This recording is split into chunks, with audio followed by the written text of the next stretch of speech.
All right, I'm back in Hamburg, and I really wanted to talk about again about gaming versus Netflix and just watching movies. It was so apparent to me because yesterday evening, so I arrived 2 days ago and now I'm back at work, but yesterday I had a day off, and last night I was able to play a little bit Witcher 3 again, and it is such a difference just to watch a movie or to listen to an album or to read a book, especially when you are not at home, when you are on a business travel and you are essentially completely in work mode, basically. Even though you are at a hotel,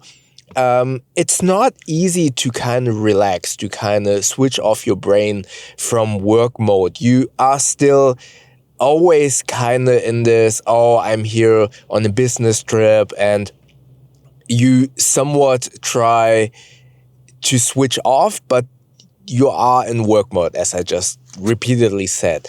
And since I didn't have my gaming device there, I obviously opted to watch movies on Netflix or Disney Plus, and I really was not able to kind of switch off my brain that much. So the first night I watched Anaconda, and as I said in my previous video, that movie wasn't that great, so my brain and my presence was always kind of drifting away from that movie. And then the next evening I watched The Punisher, the series, which I already knew.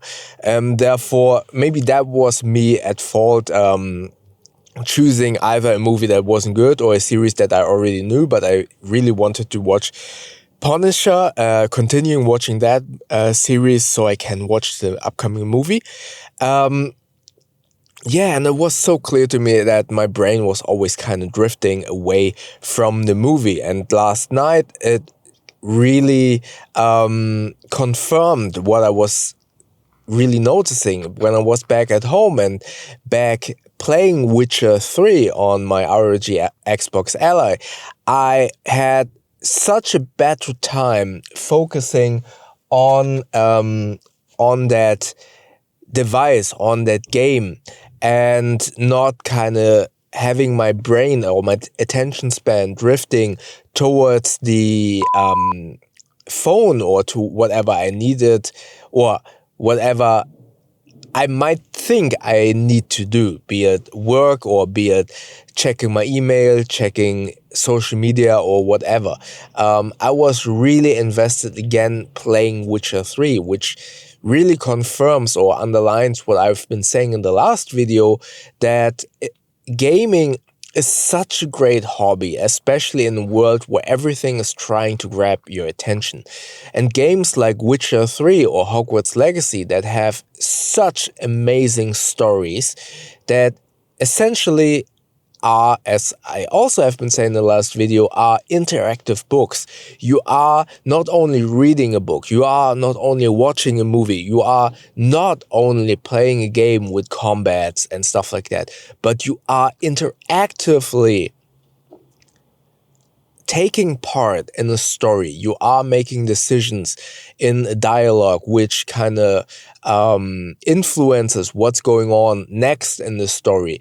And you are essentially building the story at the same moment that you are experiencing it, which kind of makes your brain even more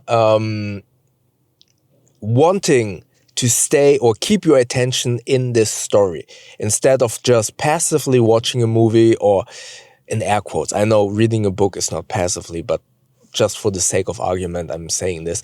Passively reading a book or you're consuming something. With a game, you're actively doing or influencing the story. And that helps you helps me so much to stay with my attention in this story instead of kind of drifting away. Like when I watched Anaconda, I was grabbing my phone, checking my emails, and I wasn't really having a good time watching that movie. And being back yesterday, playing Witcher 3, I only played side quests and it was so fun, and I can really underline this game, Witcher 3, the side quests are rivaling the main quests of other games. They are so good and so detailed, and it is so much fun, and you really feel that every decision, be it in the dialogue, in the way you approach someone, in the way you decide, oh, I'm doing this peacefully, oh no, I'm going to go into combat, it influences the whole story, but also more importantly, it catches you emotionally. And this is so much fun. Witcher 3, but also Hogwarts Legacy, such good games. And especially, and I also want to emphasize this, on a handheld device, it makes it so easy to play those games, as considering the hibernation mode that you can pick off where you left off. It makes such a huge difference playing these games on handheld with hibernation modes compared to a console where you kind of have to dedicate a time slot in your schedule just to play those games. And as a adult with responsibilities, a handheld gaming device, again, with a hibernation mode, is such a game changer to play these story-driven games. And story-driven games are such a big deal in a world where everything wants your attention, and you are really trying to concentrate on one thing. These types of games are, in my humble opinion, amazing, and I highly recommend them. All right, so this was my vlog about Witcher 3. Again, I can highly recommend that game. Check it out. Maybe check out my last video about gaming versus Netflix up here. YouTube thinks that you like the video on here. And don't forget to subscribe by clicking the button up here. That way we see each other in the next video. Thank you very much.